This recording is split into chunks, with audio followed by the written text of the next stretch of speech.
Bet Aderech, Casa del Camino, presenta en esta conferencia a Rab Mijael Ávila.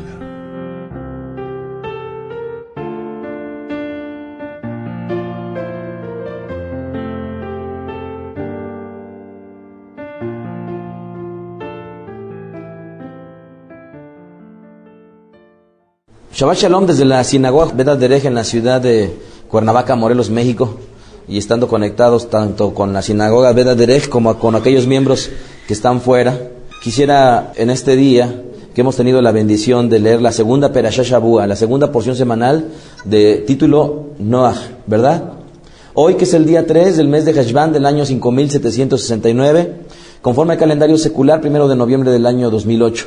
En este día hemos leído la porción correspondiente al libro de Bereshit, capítulo 6, versículo 9 al 11:32. 6:9 al 11:32.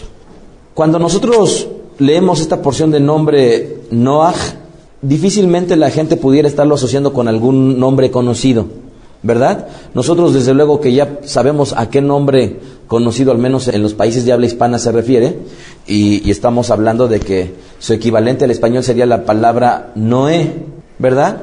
Yo me preguntaba lo mismo que en relación con otros nombres de las Sagradas Escrituras, y sigo confirmando lo que desde hace muchos años, habiendo estudiado las Sagradas Escrituras, he llegado a la conclusión. Las traducciones al inglés de las Sagradas Escrituras fueron vitales para la corrección de las versiones de habla hispana. Y la mayoría de los nombres que se emplearon en las traducciones de habla inglesa, conforme a esa fonética y esa pronunciación, se asemejan mucho al idioma hebreo. Pero en el momento en el cual traen esa pronunciación o esa forma de escribir los nombres al español, entonces ya no cuadran del todo. Si nosotros leemos literalmente lo que sería el nombre, por ejemplo, de Zacarías al español, en el inglés diría Zachari, ¿verdad? Y en el caso del nombre de Noach, al inglés lo escriben N-O-A-H, y la pronunciación de la A sería equivalente a la E. Entonces sería algo así como Noé. Pero la H, al darle un sonido grutural, pronunciaría más o menos como Noach o Noach. Se parecería muchísimo. La gran problemática es que como así lo tradujeron del inglés al español, llega muy distorsionado el nombre y por lo tanto al español se le conoce con el nombre de Noé, que nada se parece en su fonética a este nombre hebreo.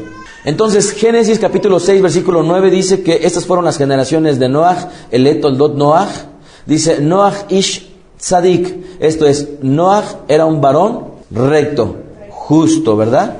Dice, era perfecto en sus generaciones. Le dice en el hebreo, tamim, que sería la palabra equivalente al español que le tradujeron como perfecto. Tamim allá bedorotá et a Elohim y talel Noach.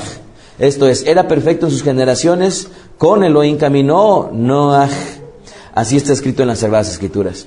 En esta semana, amados, dado que leemos esta segunda porción del año, a pesar de que en este ciclo, como lo he comentado yo la semana pasada, me voy a concentrar en tratar de enseñar el máximo número posible de mitzvot. Pero en esta semana, en la Perashá Noach, no aparece ninguna mitzvah, no aparece ningún mandamiento. Esto es, aparecerá hasta la próxima semana nuevamente otro mandamiento. ¿En qué Perashá Shavua la próxima semana? Lech Lecha. Por ello es que voy a hacer un espacio hablando de los mitzvot, de los mandamientos, y voy a, si ustedes me lo permiten, a compartirles al respecto de este tema que se titula La vida de Noach. La vida de Noach. Ustedes, muy probablemente la gente que nos está escuchando en cualquier parte del mundo a través de esta grabación, la historia de Noé o de Noach es una historia bastante conocida, muy tratada. Inclusive si ustedes van a muchos sitios en la ciudad de, mejor dicho, en la República Mexicana, en donde hacen artesanía, generalmente van a encontrar un arca, ¿verdad? Y van a estar ahí los animales. Es una historia muy, muy difundida. Así es que no es mi intención en esta ocasión concentrarme en la historia del Mabul, repitan conmigo Mabul, que sería el diluvio, sino voy a concentrarme básicamente en la vida de este varón de nombre Noach. En el Perek, en el capítulo 5 del libro de Bereshit, contiene la genealogía de Adán y su descendencia, lo que vendría a ser en base a uno de sus hijos de nombre Shet. al español era Set, Shet, de la cual es la siguiente. Esto es, el Eterno creó a Adán como Ish Arishon, como el hombre del principio, de la cabeza. Él tuvo a su hijo Shet en esa línea. Shet tuvo a Enosh, conocido al español como Enos. Después Enos tuvo a Keinán, al español Cainán. Después Mahalel. Después tuvieron a Yeret, que al español lo tradujeron como Jeret, o Jaret, mejor dicho, Yeret. Después tuvo a Hanoch, al español Enoch. Después a Metushelah, al español Matusalén. Después a Lemech, al español Lamech. Y después tuvieron a Noach. Lo repito: Adam, Shet, Enosh, Keinán, Mahalel, Yeret, Hanoch, Metushelah, Lemech, y al final tuvieron a Noach. Toda esta árbol genealógico lo narra el capítulo 5. Y si nosotros nos dimos cuenta, en muchas ocasiones al final del pasuk, particularmente 4 de Bereshit 5, 7, 10, 13, 16, 19, 22, 26 y 30, concluyen esos pasukim diciendo: y engendraron hijos e hijas. Es importante identificar que la Kitvei HaKodesh no es un libro exhaustivo al respecto de la vida de las personas y su genealogía. No es exhaustivo, sino Akadosh Baruj Hu, el santo bendito es, amén, tuvo a bien dejarnos algunas vidas de ciertos personajes que fueran ilustrativas de situaciones y de problemáticas que al final de cuentas a todos nos iban a servir como una enseñanza. No tuvo por objetivo la Kitvei HaKodesh narrar la historia de todos los personajes y de todos sus hijos, porque hubiera sido imposible que en un solo libro se registrara. Por ello es que en Veda Derech, amados, nosotros siempre vamos a tener como énfasis el estudiar la vida de las personas. Y si bien es cierto, hay gentes que les gusta lo místico, lo oculto, lo que no aparece en las Sagradas Escrituras, y muchas veces se van a la tradición para indagar asuntos muchas veces ocultos o místicos, la convicción que tenemos en Veda Derech, amados, es de que lo que está escrito es lo que tiene un orden de importancia y de preponderancia que le dio el Eterno y que nos los ha dejado a nosotros. Entonces, no obstante que hay personajes que relatan muchos más eventos en la tradición de nuestro pueblo, llámese en los Midrashim, en los relatos, llámese en el Talmud, tanto en la Gemara como en la Mishnah, a final de cuentas, el Eterno nos dejó lo esencial, lo importante. Y por ello, amados, no olvidemos que lo esencial se encuentra en la Kitvei HaKodesh, porque así el Eterno decidió entregárnoslas como herencia. Dice Bereshit capítulo 5, verso 29, y llamó su nombre Noach, diciendo: este nos aliviará de nuestras obras y del trabajo de nuestras manos. ¿Por qué? Porque Noach significa o alude a descansar, ¿verdad? Y proviene etimológicamente de una palabra diferente a la palabra Shabbat. La raíz etimológica de Noach es la palabra hebrea Nuja, con fuerza al final, con acentuación al final. Al final terminaría con la letra hebrea Ei o Hei. Nuja, que aludiría a un lugar de descanso. Su padre Lemech tendría la esperanza de que cuando Noach hiciera su aparición en este mundo, haría descansar a la humanidad del descanso del trabajo que ellos realizaban. Por eso dice: este nos aliviará de nuestras obras y del trabajo de nuestras manos a causa de la tierra que Hashem maldijo. Dice la tradición de nuestro pueblo que cuando Noach viene, en realidad él lo que hace es que inventa el arado. Y a partir de la invención del arado es como facilita la siembra de la tierra. Pero también es interesante notar que en la tradición de nuestro pueblo dice que la tierra se sembraba cada 40 años.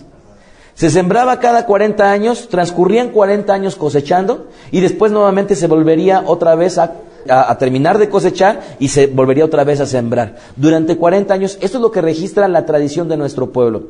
Y es importante notar, amados, que en estricto sentido la tierra en el tiempo de Adán hasta Noach tenía unas características muy diferentes a las características que tiene la tierra hoy en la actualidad. y una de las más trascendentales e importantes es que la tierra, hasta el tiempo de las 10 generaciones, desde Adán hasta Noaj, en la tierra no llovía. ¿Correcto? La gente que vivía en esa época, según lo que se alcanza a apreciar en las Sagradas Escrituras y que ratifican la tradición, eran gente diferente a como las generaciones que le siguieron. Noaj, dice en las Sagradas Escrituras que él tuvo hermanos, y de ellos no narra en absoluto las Sagradas Escrituras. Génesis 5:30, y vivió Lemec, después que engendró a Noaj 595 años, y engendró hijos e hijas. Noaj, por lo tanto, entonces tuvo hermanos y hermanas de las cuales no narra las Sagradas Escrituras nada al respecto de ellos.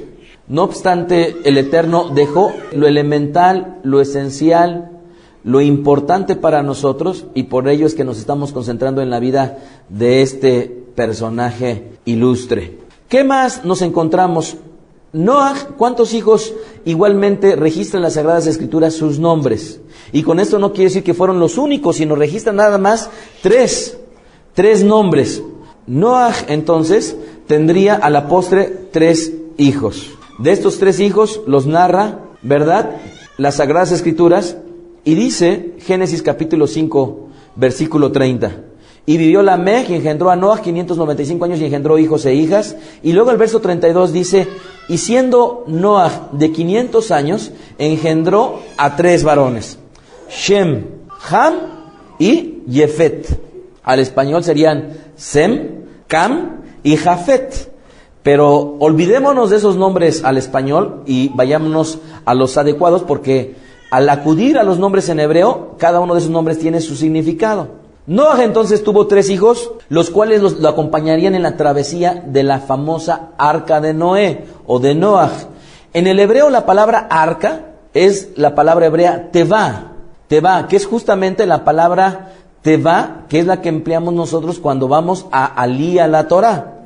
Los olim, que vendrían a ser todos los llamados que tienen el privilegio a una lectura de la Torah en una sinagoga como esta, en donde se encuentra justamente el Sefer Torah, ellos ascienden a un lugar en donde se encuentra una mesa, por llamarlo de alguna manera, ¿verdad?, en donde está sentada el Sefer Torah, como lo están viendo aquí en Beth Derech Cuernavaca y en México en Beth Derech, y arriba de ella tiene justamente lo que vendría a ser la Torah, ¿verdad? La Tevá, entonces, sería el arca. Dice entonces, más adelante, en el capítulo 6, narra todo lo que vendría a ser los detalles al respecto del Mabul, del diluvio. Génesis capítulo 6, versículo 1 dice, aconteció que cuando comenzaron los hombres a multiplicarse sobre la faz de la tierra, y les nacieron hijos e hijas, que viendo los hijos de Elohim que las hijas de los hombres eran hermosas, tomaron para sí mujeres, escogiendo entre todas. Y dijo el Eterno, no contenderá mi espíritu con el hombre para siempre, porque ciertamente él es carne, mas serán sus días 120 años. Y dice las Sagradas Escrituras, había gigantes en la tierra en aquellos días, y también después que se llegaron los hijos de Elohim a las hijas de los hombres, y les engendraron hijos, y estos fueron los valientes que desde la antigüedad fueron varones de renombre. Cuenta la tradición de nuestro pueblo que en esa época los hombres eran muy muy altos, tanto que cuando Noaj les habla al respecto de que iba a haber una inundación, un Mabul, ellos piensan que no habría problema con ellos, que lo podrían resistir, y que incluso el agua muy probablemente ni siquiera les taparía la cabeza a ellos. Cuenta la tradición de nuestro pueblo que ellos eran hombres con una fuerza inusitada, tanto que podían arrancar muy fácilmente los árboles con todo y sus raíces. Y aquí quisiera yo hacer una paréntesis para aquellos de Beth Derech y que nos quedara muy claro cuál es la opinión que tenemos al respecto de la tradición. La semana pasada que se encontraba aquí Absalom, hacía una pregunta, ¿se acuerdan ustedes?, relacionada con lo que estaba sentado en la tradición de nuestro pueblo. Le di respuesta, y la respuesta en estricto sentido era, esto es lo que dice la tradición, esto es lo que dice las Sagradas Escrituras. En realidad no tenemos en Beth Derech una postura necesariamente a favor en ese tema al respecto de la tradición. Tenemos que entender, amados, que en Beth Derech todos los mandamientos que están escriturales son inobjetables. Pero todos aquellos, tanto Takanot como Geserot, que serían los mandamientos rabínicos, estos están sujetos y están al albedrío de lo que vendrían a ser las autoridades de Beth Derech, y de ninguna manera la transgresión de una Takaná o de una Geserá estaría implicando un pecado para con Akadosh Baruj Hu. En Beth Derech guardamos la tradición de nuestro pueblo, pero nunca la pondríamos al nivel de las Sagradas Escrituras. E incluso nunca la transgresión de una tradición estaría implicando para cualquiera de nosotros el poder sentirnos culpables por no efectuarla. En el momento en el cual una persona se siente culpable porque no encendió velas, porque no hizo el lavado de las manos, porque no hizo cualquier cosa que elegida la tradición, estaríamos desde el punto de vista de la postura de Beda Derech cayendo en un legalismo. Nuevamente enseñamos a encender velas, enseñamos a hacer jalá, enseñamos a lavarnos las manos con el Netilat Yadayim, pero nunca enseñamos que la transgresión de cualquiera de estas tradiciones o mandamientos rabínicos o de la halajá o de los geserot o de los takanot, a final de cuentas estaría implicando una transgresión para con el Eterno. Así es que, por favor, noten, amados, que cuando yo hablo al respecto de la tradición, yo simple y sencillamente estoy asentando lo que en nuestro pueblo está escrito en muchísima literatura. No necesariamente porque diga que es en la tradición, es una postura de Beda Derech. Pero tengo que hablar al respecto de lo que dice la tradición. ¿Por qué? Porque es así como nos podemos formar un criterio completo. Dice entonces el Bereshit capítulo 6, a partir del versículo que nos quedamos, y dice, y vio el Eterno, si no mal recuerdo es el verso 9, dice, y vio el Eterno que la maldad de los hombres era mucha en la tierra, y que todo designio de los pensamientos del corazón de ellos era de continuo solamente mal. Y se arrepintió el Eterno de haber hecho al hombre en la tierra y le dolió su corazón. Y dijo el Eterno, raeré de sobre la faz de la tierra a los hombres que he creado, desde los hombres hasta la bestia, y hasta el reptil y las aves del cielo. Pues me arrepiento de haberlos hecho, pero no halló gracia ante los ojos del Eterno. Hay dos situaciones importantes en este pasaje. Punto número 1, que el Eterno, en el momento en el cual ve que la humanidad está cayendo en una depravación, en una corrupción, Él dice al español que se arrepiente. Hay una conferencia que les invito que la adquieran, en la cual explico esta palabra en el hebreo. Y lo segundo que quiero puntualizar es que las Sagradas Escrituras que dice que Noaj halló gracia ante los ojos del Eterno. La gracia, contrario a lo que creen otras religiones, la gracia siempre ha existido. Y vuelvo otra vez a dar la definición que está en una serie de 3 conferencias al respecto de la gracia. ¿Cuál es el concepto de la gracia? Y ojo, amados, aquellos que me están escuchando en México, cuando yo hablo al respecto del emuná, no es un concepto judío, es un concepto de Beda Derech. Cuando yo hablo al respecto de la gracia, no es un concepto judío necesariamente, es un concepto de Beda Derech. Porque en el judaísmo, la fe que se predica es muy semejante a la del cristiano. En el judaísmo, la gracia que se predica es diferente a la del cristiano, pero ninguna de las dos nos acomoda a nosotros. Y he dado mis razones y mis argumentos. En estricto sentido, la palabra gen, que es en donde viene al español la palabra gracia, tiene su origen etimológico en la palabra Hanán, que implicaría al español la palabra misericordia. ¿Qué diferencia hay entre gracia y misericordia? Ambas tienen su origen justamente en eso, en la misericordia. Pero la gracia se diferencia de la misericordia en el momento en que la gracia necesita que para que una persona alcance esa misericordia requiere un acto de justicia. En el momento en el cual la persona está haciendo un acto de justicia, lo que va a provocar es que los ojos de Akadosh Baruj Hu se posen sobre la persona. ¿Por qué? Porque va a ver con sus ojos a cualquiera de nosotros, como vio a Abraham o como vio a Noaj, porque los halló o nos puede hallar a cualquiera de nosotros haciendo un acto de justicia.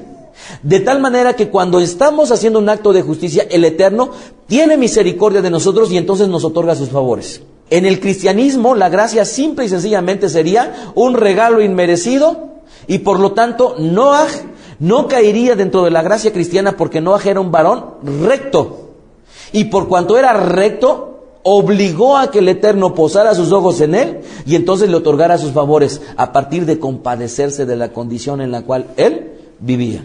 Cuenta la tradición en los Midrashim, en los relatos que vienen a ilustrar las historias escriturales, en la tradición de nuestro pueblo, que la vida en el tiempo de Noaj aún era muy parecida a lo que experimentó Adán Rishon juntamente con Javá en el Gan Edén. Esto es, incorrectamente conocido como Adán y como Eva en el huerto del Edén. Entonces es Adán y Javá en el Gan Edén.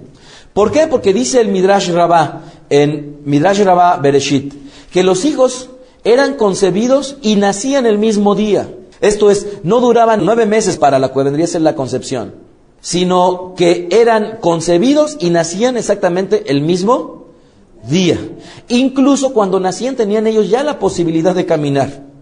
Y no nada más caminaban, sino hablaban inmediatamente. Recientemente mi esposa me decía, oye, está sorprendente un programa en la televisión, si no mal recuerdo era de Discovery o algún canal semejante, y me decía que cuando los niños hasta alrededor de los 3 años, todos los niños tienen dentro de su creación programado el hecho de poder identificar todos los idiomas. Y no importa que una persona venga y le hable en inglés, o que le hable en hebreo, o que le hable en búlgaro, que le hable en cualquier lengua, en cualquier idioma, los niños cuando están pequeños los identifican. Identifican a qué se refiere. Pero llega un momento en su desarrollo que los niños pierden esa capacidad y ya nada más van a asociar las palabras con el idioma que de continuo les están hablando. Entonces, lo que hoy en día la ciencia enseña dice que en aquel entonces nacían incluso hablando los niños. Entonces no estaban tan desprovistos como aparentemente hoy en día los niños están. No nada más eso, sino que en aquella época no experimentaban ninguna clase de dolor. No vivían ellos cambios dramáticos en las temporadas. Recientemente, en esta semana, estuve 4 días en Puerto Vallarta. Y mientras yo estaba en Puerto Vallarta con un calor impresionante, me estaba enterando que en Toluca estaban a 2 grados centígrados. Y era sorprendente ver cómo en un mismo país, con una distancia relativamente pequeña, alrededor de unos 1000 kilómetros o 1100 kilómetros, cómo estábamos experimentando un calor impresionante y por otro lado un frío tan tremendo. Hablaba con mi hermana y me decía que ya en Canadá estaba ya cayendo las primeras nevadas. Entonces, calor, frío y por otro lado nevadas en distancias relativamente pequeñas. En aquel entonces no había diferencias de los cambios de temporadas. Era un clima primaveral, suave, placentero. Y debido a ello, pues desde luego que tenían muchos beneficios otorgados por Ribono Shel Olam, por el creador de todo lo que nosotros vemos. Cuenta también la tradición que la clase de hombres que en aquel entonces vivían eran muy diferentes a las generaciones que le siguieron. ¿Por qué? Básicamente porque hay una gran diferencia entre los hombres de aquella época con los de ahora. En aquella época vivían cientos de años. Entonces la fecundidad que ellos tenían era notoria. ¿Por qué? Porque habían ellos recibido ya la primer misbah. ¿Cuál es la primer misbah? Sed fecundos, procrear. ¿Cuáles fueron los pecados de esa generación? Narra el Midrash Bereshit Rabbah en el capítulo 31, 6, que dice que los pecados de esa generación fueron básicamente la idolatría, el derramamiento de sangre, la inmoralidad y el robo. Nuevamente, idolatría, derramamiento de sangre, esto es asesinatos, inmoralidad y el robo. Y fue como consecuencia de esas transgresiones que Adonai decidió acabar con el mundo a través de esa inundación. Y le ordenó a Noah construir la Tebá. ¿Qué es la Tebá? Dándole instrucciones precisas que todo el capítulo 6 y los capítulos subsiguientes encontramos. Génesis capítulo 6, verso 9 dice, estas son las generaciones de Noah. Noah Ish Tzadik era perfecto en sus generaciones, con Elohim caminó Noah, y engendró Noah 3 hijos, Shem, Aham y Yafet, y se corrompió la tierra delante de Elohim y estaba la tierra llena de violencia. Y miró Elohim la tierra y aquí que estaba corrompida, porque toda carne había corrompido su camino sobre la tierra. Y dijo pues Elohim a Noah, he decidido el fin de todo ser porque la tierra está llena de violencia a causa de ellos. Y he aquí que yo los destruiré con la tierra, hazte un arca de madera de gofer, harás aposentos en el arca y la calafatearás. En el hebreo es la palabra kafar, con brea por dentro y por fuera, y de esta manera la harás. En el Talmud, en Masejet Sanedrín 56a, dice que nuestros rabinos enseñaron 7 preceptos se les dio a los hijos de Noah: las leyes sociales, no blasfemar, idolatría, adulterio, derramamiento de sangre, robo y comer carne cortada de un animal. Las repito, 7 preceptos se les dio a los hijos de Noah: las leyes sociales, que estarían incluidas las honras a los padres, a las autoridades, el establecimiento de leyes de tribunales de justicia. En toda esta palabra, las leyes sociales, esas nos las debemos de aprender porque a final de cuentas en sí mismo engloba todo esto, y muchas veces en el Talmud aparece como tal y está implícito. También, entonces, la blasfemia, ¿qué más dice? La idolatría, el adulterio, el derramamiento de sangre a través del asesinato, el robo, y desde luego les era prohibido comer carne cortada de un animal vivo. En el tiempo que le tomaría a Noah acabar la construcción de la Tabá, ¿saben cuántos años fueron? 120 años le tomaría a Noaj acabar la Tebá. En ese tiempo, el Eterno tendría por objetivo que durante 120 años, amados, la gente tendría oportunidad de venir a una teshuvá. Noaj, incluso con su testimonio de vida, tendría que provocar que ellos vinieran a una teshuvá, y sin embargo, durante 120 años no ocurrió. Dice el libro de Shimeón, primera de Shimeón, conocido al español como Pedro 3:20. Los que en otro tiempo desobedecieron, cuando una vez esperaban la paciencia de Elohim en los tiempos de Noaj. ¿Por qué la paciencia de Noaj según el Brit Hadashah, el pacto renovado? Porque fueron 120 años. En los días de Noaj, mientras se preparaba el arca, en la cual pocas personas, es decir, 8, fueron salvadas. ¿Por qué? Por agua. Y aunque le da las Sagradas Escrituras, dice Ish Tzadik, esto es, que Noaj era un hombre recto, la tradición enseña que era recto con respecto a su generación. Dicen que si Noaj hubiera vivido en el tiempo de Moshe, muy probablemente no hubiera sido considerado como recto. Pero esta postura de la tradición no la comparto yo, y no la compartiríamos, por lo tanto, en Vedat Derech, por una sencilla razón. ¿Por qué? Porque entonces la definición de la palabra tzadik estaría sujeta al personaje y al tiempo en cuestión, de lo cual yo me rehúso a creerlo, porque las Sagradas Escrituras son las mismas desde el principio hasta el final. Y por lo tanto, aunque en la tradición de nuestro pueblo digan que Noaj en realidad no era un tzadik, como dice la Escritura que era un tzadik, en sí misma es una contradicción, por lo tanto no lo compartiría. Tan es así que vean el capítulo 6, verso 22. Y lo hizo así Noaj, hizo conforme a todo lo que Elohim le mandó. Era un hombre obediente. Otro ejemplo, Génesis capítulo 7, verso 1, dijo luego el Eterno a Noaj: entra tú y toda tu casa en el arco, porque a ti te he visto justo delante de mí en esta generación. Verso 5, e hizo Noaj conforme a todo lo que el Eterno le mandó.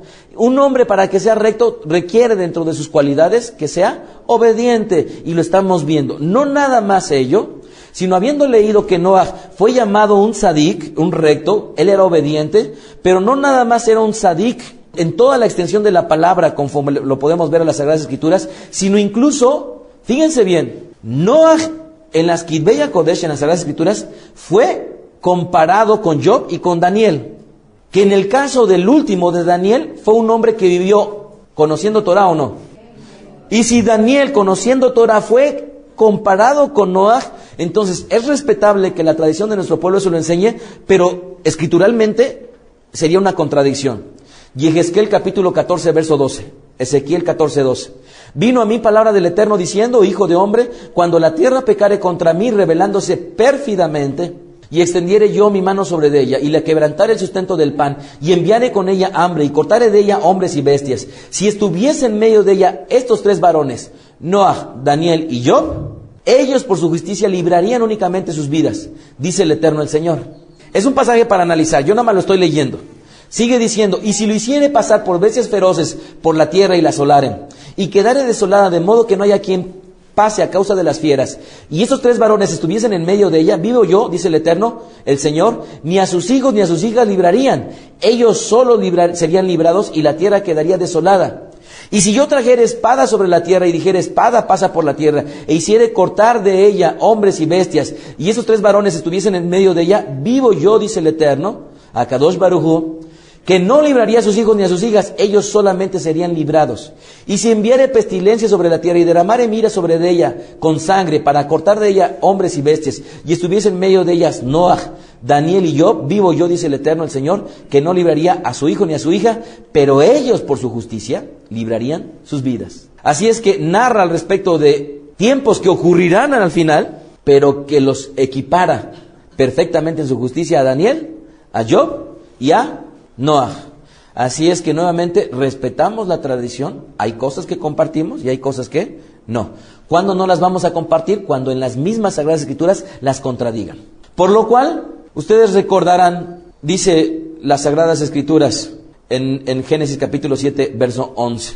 En el año 600 de la vida de Noaj, en el mes segundo, a los 16 días del mes, aquel día fueron rotas todas las fuentes del gran abismo, y las cataratas de los cielos fueron abiertas. Verso 13, en ese mismo día entraron Noaj, Shem y sus 2 hijos restantes, y la mujer de Noaj y las 3 mujeres de sus hijos con él en el arca. Según la tradición, entonces, la generación previa al Mabul se decidió por el mal, Génesis 6:5. Y por lo tanto, Hashem cambió el designio de la vida de las generaciones posteriores hasta 120 años. Esto es, de las generaciones que le seguirían, empezarían a cambiar y su vida larga solamente duraría hasta 120 años. La fuerza de ellos menguaría y desde luego su condición de vida se vería afectada. Génesis 7:23. Así fue destruido todo ser que vivía sobre la faz de la tierra, desde el hombre hasta la bestia, los reptiles y las aves del cielo, y fueron raídos de la tierra, y quedó solamente Noaj y los que estaban con él en la Tebá. Ustedes recordarán que subirían a la Tebá 7 parejas de animales puros y 2 parejas de animales no puros, de los cuales estos serían solamente los que se salvarían de la debacle de la tierra. Preguntan los rabinos, ¿de dónde aprendemos que Hashem nos enseña a hablar correctamente? Esto está muy bonito. Otra vez, preguntan los rabinos, ¿de dónde aprendemos que Hashem nos enseña a hablar correctamente? Justamente de Génesis capítulo 7, verso 2, en donde el Eterno se dirige cortésmente a la designación de los animales y les dice, mas de los animales no limpios, en lugar de emplear la frase, mas de los animales impuros. Y esto lo que nos enseña, según los jajamim, los sabios, es de que el Eterno, en lugar de referirse de ellos despectivamente, les dice, no limpios, en lugar de decirles impuros. Así es que con esto deberíamos nosotros de aprender que cualquier persona que hace apelativos incorrectos, adjetivos incorrectos, estaría hablando de una manera vulgar y no sería acorde a como el Eterno se refiere justamente a su misma creación. No obstante el tema de la vida de Noaj, no abordaré los detalles del Mabul porque son muchísimos. Hay bestias que incluso hoy en día no serían conocidas por nosotros. Pero me voy a concentrar entonces solamente en la vida de Noaj. Vayamos al capítulo 9 en donde está la descendencia de él y va a comenzar a poblar la tierra. Noaj dice el capítulo 9 que plantó una viña y se esmeró en ese trabajo, el cual, según el Midrash, su deseo era recuperar la tierra, porque cuenta la tradición que aproximadamente 25 centímetros de la tierra se había perdido. Esto es, la parte en realidad que estaba bendecida por el Eterno y de la cual de sí misma nacía un vapor de la tierra en la cual que no hacía falta regarla, toda esa parte ya se había destruido y por lo tanto Noaj tendría la intención, él, de trabajar para que la tierra volviera a su esplendor. Verso 20, después Noaj comenzó a labrar la tierra y plantó una viña. Entonces, como consecuencia de que plantó esa viña, Noaj, cuenta el verso 21 que él se embriaga. Verso 21, y bebió del vino y se embriagó y estaba descubierto en medio de su tienda. Y Ham, padre de Canaán, vio la desnudez de su padre y le dio a sus 2 hermanos que estaban afuera.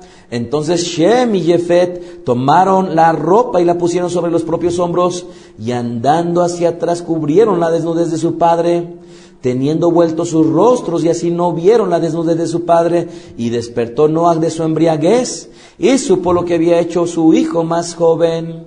Es interesante este pasaje porque después de que dice que Noaj planta una viña, él se emborracha. Y en la narración al español simple y sencillamente dice que estuvo desnudo en su tierra. Su hijo más pequeño entra y utiliza un hebraísmo, vio la desnudez de su padre. Cuando yo estudié este hebraísmo hace muchos años, yo me di cuenta que este hebraísmo lo que estaba implicando eran relaciones sexuales. Pero en la tradición de nuestro pueblo dicen que lo que ocurre es de que este hijo de nombre Ham o Cam, él ya no quería que su padre tuviera más hijos, porque eran 3. No quería que existiera un 4 hijo. Y por lo tanto él lo que hace es que entra y castra a su padre para que ya no tuviera más hijos. Ojo, les estoy compartiendo el hebraísmo después de haber estudiado, y hay conferencias en las cuales lo comparto, que se refieren a una relación sexual, y la otra parte que enseñan las Sagradas Escrituras. Así es que voy a dejar esto de lado, es un tema muy complicado y que merece la atención y que merece que nos vayamos al fondo, pero quisiera, amados, que simple y sencillamente nos concentremos en una situación. Cuando el Eterno decide poner a hombres y a mujeres, no oculta sus defectos, no oculta los episodios de su vida. ¿Por qué? Porque son una enseñanza para todos nosotros. Si cualquiera de nosotros quisiera conocer toda la genealogía completa, de Noaj, pasando desde Adán hasta Noaj y sus descendientes, les voy a invitar a que vayan al libro de Divrei Hayamim, en el libro 1, Divrei Hayamim Aleph, en el Perek 1, y ahí cita toda la genealogía y los hijos que le seguirían justamente a Noaj. Voy a entrar ya a una parte que he titulado Los tiempos finales. Pero antes de ello, quisiera yo nada más retomar una enseñanza que está en la tradición de nuestro pueblo al respecto del embriagarse. Cuenta la tradición en el Midrash que cuando llega Noaj a plantar su viña, se le aparece a Satán y le dice: ¿qué te parece si vamos a ser socios tú y yo en esto de la viña? Y le dice a Noaj: está bien. Entonces lo primero que agarra a Satán es que agarra un corderito, lo mata y esparce su sangre en la viña. Después va y agarra a un león, lo mata y extiende, esparce su sangre de león sobre la viña. Después agarra otro animal, un mono, lo mata y nuevamente esparce la sangre del mono sobre la viña. Después trae un cerdo, lo mata y pone sangre del cerdo sobre la viña. Y lo que dicen los sabios es que esta narración lo que nos enseña es que cualquier hombre tomando una copa de vino se vuelve tan cordero, tan apacible, tan paciente, tan manso como un cordero. Después de la segunda copa, se envalentona como un león y de sus obras y de su yo, y después de una segunda copa, el hombre pudiera estarse comportando igual como un león. Llega una tercera copa y cuentan los jajamim que entonces se volvería como un macaco bailando. Y cuando viene una cuarta copa, dice que ya cuando está embriagado, al igual que le sucedió a Noaj, el hombre se volvería semejante a un cerdo en el cual vomita y se revuelca en su mismo vómito. Ok, es interesante, antes de dejar el tiempo de Noaj y irme a los tiempos finales, recientemente en las noticias, conforme a un reporte que encontramos del INEGI, ahora en esta época, refirieron que el promedio de vida del mexicano ha ascendido, ¿verdad? Antes las mujeres tenían un promedio de vida entre 75, los varones 72, esto es en promedio tendrían alrededor de 73, 74 años. Y ahora ya subió, el promedio de vida de esperanza del mexicano es de 75.1 años, que correspondería a la esperanza de vida de una mujer, hoy en día es de 77.5 años, y la esperanza de vida de un hombre es de 72.7 años. Esto es, la mujer vive en promedio 5 años más que lo que vivía o lo que vive el hombre. El INEGI decía que había explicado que entre los años 1970 y 2008, la esperanza de vida en México se había incrementado 14.2 años. Y estos años que se habían incrementado, el hombre había tenido una esperanza mayor de vida en estos años. ¿Cuántos años son del 70 al 2008? 38 años. En 38 años, el hombre, su porcentaje de vida promedio creció en 13.9 años. 13.9 años y las mujeres en 14.5. Para que ustedes se den una idea, en 1930 se esperaba que un recién nacido viviera 33.9 años. Ahora yo lo traje a colación porque cuando nosotros hablamos de que Noaj y los tiempos de Adán Rishon hasta Noaj vivían muchos años y nos parece hoy en día descabellado, pues así mismo les pudiera haber parecido descabellado a alguien que nació en el año 1930 cuando su esperanza de vida era de 33, que escuchar que ahora podrían ellos más de lo doble vivir. ¿Están ustedes de acuerdo? Más de lo doble. Entonces, en 1930 eran tan solo 33.9 años. Para 1980 la esperanza de vida era de 66.2 años. Para 1990 la esperanza de vida era de 70.6 años. Démonos cuenta cuánto ha crecido. Nuevamente, 14 años entre 70 y 2008. Por otro lado, hablaba el Instituto del INEGI que las entidades federativas en donde hay más esperanza de vida era en Quintana Roo y en el Distrito Federal, en donde correspondían a 76.2 años y 76 años en el caso de la mujer, y la menor se registraba en Guerrero y en Veracruz, con un promedio de vida para ambos de 73 años. Sí, Roé ya no vive por allá, ahora está aquí. Ahora, entonces, con esto, amados, lo único que podemos reflexionar es que el Eterno no se ha equivocado, y hay cosas que parecen inverosímiles, pero Basta este ejemplo como para que nos demos cuenta la diferencia tan importante que puede presentarse en el promedio de vida de una población, tan solo como en el caso de lo que es México, ¿no? Y esto sin contar a países que viven en condiciones climáticas diferentes, o países que en promedio son gente más feliz por su desarrollo y demás comparativamente con otros, o que tienen más desarrollos en ciertas áreas productivas o económicas o médicas. En fin. Sí, por favor. ¿Esto puede considerarse un rebote? Pudiera, efectivamente, esto es... Yo años 14% y 14.6 la mujer. Un rebote porque si vemos de que Noah vivió 950 años, pero sus hijos empezaron a descender en los años de vida y los hijos de sus hijos abajo. Estamos llegando a un punto en el que en nuestro país se llegó a considerar 33 años para un hombre en su posibilidad de vida, pero ahora tenemos una en que ya es 72 punto y fracción para el hombre, 74 punto y fracción para la mujer. Entonces sí podemos considerarlo que esto ya va en sentido ascendente nuevamente. Eso pareciera, ¿no? Realmente no tengo yo una respuesta contundente, sin embargo eso pareciera. Que efectivamente, como dice Shimeón, la humanidad comienza con muchos años de longevidad, va disminuyendo a partir de la generación de Noah, a tal grado que había épocas en las cuales la esperanza de vida de 22, 23 años, ¿verdad? Entonces, muy probablemente aquí lo que está ocurriendo es justamente algo que probablemente pudiera ser un rebote, ¿no? Nuevamente que concluyamos la llegada de Mashiach con una esperanza de longevidad mucho mayor. De hecho, a partir de gente de la farándula, hoy en día dicen, ¿no?, que los 30 de antes son los 40 de hoy. Pero ya están comenzando a decir que los 30 de antes en realidad son los 50, no los 40. Entonces, la calidad de vida que estamos nosotros esperanzados a tener, pues es mucho mayor. Y por ello es importantísimo, amados, el cuidarnos, el hacer ejercicio, el tener una dieta balanceada. Son situaciones en las cuales serán muy, muy, muy importantes, ¿sí? ¿Por qué? Porque la calidad de vida, si es que el Eterno nos permite vivir muchos más años, obviamente estaría muy de la mano con el cuidado que le dimos nosotros a nuestro propio cuerpo. Entremos al tema de los tiempos finales. Noah fue un ejemplo a seguir. ¿Por qué? Porque vivió en tiempos, yo creo que no en una decadencia como la nuestra, pero yo me imagino que mucho mayor la decadencia. Y él siempre se mantuvo al margen de su entorno corrupto, idólatra, de robos, de asesinatos, de corrupción, de inmoralidad.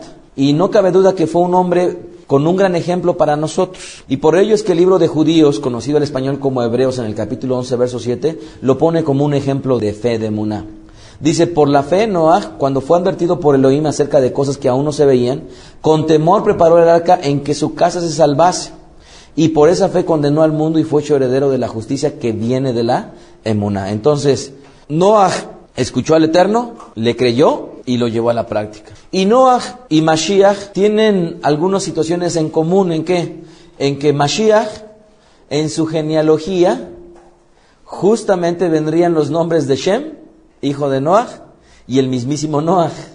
Entonces, Noah tendría la bendición de que a la postre su descendencia, dentro de su descendencia vendría a nacer el mismo Mashiach. Dice Lucas 3:36, hijo de Cainán, hijo de Arfajad, hijo de Shem, hijo de Noah, hijo de Lemech o Lemec, ¿verdad? Y de ahí vendría toda la descendencia de Mashiach.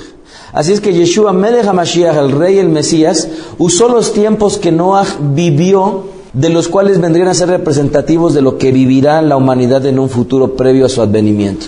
Matitiahu 24:36, pero el día y la hora nadie lo sabe, ni aun los ángeles de los cielos, sino solo mi Padre. Y me llama la atención y voy a hacer un paréntesis. Dice que el día ni la hora nadie lo sabe, ni los ángeles. Y me llama la atención porque en lo que enseña el Midrash, dice que en aquel tiempo había un ejercitamiento de cuestiones místicas e idolátricas, de tal manera que la gente estaba versada en una comunicación con los ángeles. y que incluso tenían ellos un potencial espiritual que por ello pensaban que ningún mal les sobrevendría. Es interesante que en esta narración que nos da el Brit Hadashah, el pacto renovado a través de la boca de nuestro rabino Yeshua, dice que ni aun los ángeles del cielo, en semejanza como en aquel tiempo de lo que vendría a ser justamente, ¿quién? Noah, ¿no? Entonces dice, así será la venida del Hijo del Hombre, porque como en los días antes del diluvio estaba comiendo y bebiendo, casándose y dándose en casamiento, hasta el día en que Noah entró en el arca, y no entendieron hasta que vino el diluvio y se los llevó a todos, así será la venida del Hijo del Hombre. ¿Cómo? En una época semejante. Entonces, ya con esto pudiéramos decir sí a Shimeón. ¿Por qué? Con longevidad, con fuerza. Ya ven ustedes al Roé, nada más acérquense y la fuerza que puede estar teniendo. Vieron cómo cargó el Sefer Torah, ¿verdad? Hizo el Besod HaBerajá. No, en realidad demanda muchísimo, o sea, mucha fuerza el estar levantando el Sefer para el Besod HaBerajá, sobre todo al principio de Bereshit y al final del libro de Devarim, ¿verdad? Entonces, ojo, pues roguemos que ya después existan ciertos tipos de alimentos en los cuales ya podamos cargar perfectamente bien el Sefer Torah. Entonces, ya está la respuesta, creo yo, ¿no? Dice entonces, todo esto, amados, debería de ser un llamado para nosotros, porque los tiempos que vivió Noah no fueron tiempos fáciles, al igual que los que vivimos nosotros. Debemos de considerar, amados, que al igual que vivir en los tiempos de Noah, el final se acerca, ya bien sea para cada uno de nosotros en lo individual, si vamos a partir, o para nosotros como humanidad, cuando el Eterno tenga y traiga su juicio para con el hombre. Así es que, al igual que Noah, amados, no pensemos que vamos a escapar del juicio del Eterno. El juicio llegará tarde que temprano para nosotros. Segunda de Shimeón 2:5, si no perdonó al mundo antiguo, sino que guardó a Noah pregonero de justicia, con otras 7 personas trayendo el diluvio sobre el mundo de los impíos. Y vuelvo otra vez a traer a colación al Midrash. Dice, segunda de Shimeón 2:5, esta porción que acabo de leer, dice, le llama a Noah como un mebaser. ¿Qué es mebaser? Al español le llamarían un evangelista, pero nada tiene que ver con nuestro pueblo. Sería un proclamador de las buenas nuevas. El Midrash dice que Noah no habló nada. Que Noah se parece mucho a Abraham, porque gracias a Noah se salvó la humanidad y gracias a Abraham se salvó el pueblo de Israel. Pero que la gran diferencia que hay entre Abraham y Noah es que Noah no habló. Sin embargo, vemos que el Brit Hadashah le llama mebaser. Nuevamente, algo que viene a contradecir lo que en la tradición se enseña. Así es que, amados, si el tiempo para cada uno de nosotros se acerca, examinemos nuestra vida. Ya para terminar, en esta ocasión, con la vida de Noah, solo quisiera resaltar que su vida ha sido incluso refrendada para el pacto del Eterno que ha tenido para con su pueblo Israel. Y aunque haya religiones que creen que el Eterno pactó con los gentiles, acabamos de leer la Haftará, que aún usando el Eterno a Noah con el pacto que le hizo de que ya no destruiría justamente a la humanidad a través de las aguas, como consecuencia del símbolo que dejó del arco o del arco iris, vemos lo que hemos leído en la Haftará el día de hoy, Yesaya 54:9. Porque esto me será como en los días de Noah, cuando juré que nunca más las aguas de Noah pasarían sobre la tierra, así he jurado que no me enojaré contra ti, le está hablando a Israel, ni te reñiré. Así es que las demás religiones podrán pensar que es para con ellos su pacto, pero aún Noah sigue siendo testimonio de que el pacto del Eterno es fiel. De modo que si consideramos las semejanzas que hay entre Mashiach y Noah, Noah llamó para que vinieran a una salvación. Los animales, como símbolo de todas las naciones y de la gente ahí presente, recordemos nosotros que si utilizamos como símbolos a los animales y cada uno de esos animales representaron a la humanidad y que dentro de esos animales entró el cordero que representa a nuestro pueblo, a nosotros como ovejas, amados, según lo dice Geburot capítulo 10 versículo 9, y que Mashiach vino justamente para llamar a las ovejas perdidas de la casa de Israel. Amados, lo único que tenemos esperanza es que cuando la puerta se cierre de la Teba, nosotros nos encontremos adentro y no nos encontremos afuera. Shabbat Shalom. Se despide el rabino Mijael Ávila. Escuchaste a Rab Mijael Ávila. Para conocer más de sus conferencias, visita la página betadrej.com. Síguenos en las redes sociales, YouTube, Facebook, Twitter. Búscanos como Mijael Ávila. Si deseas adquirir alguna conferencia o estudio particular, escríbenos al correo mijael@betadrej.com. Shalom Alejem.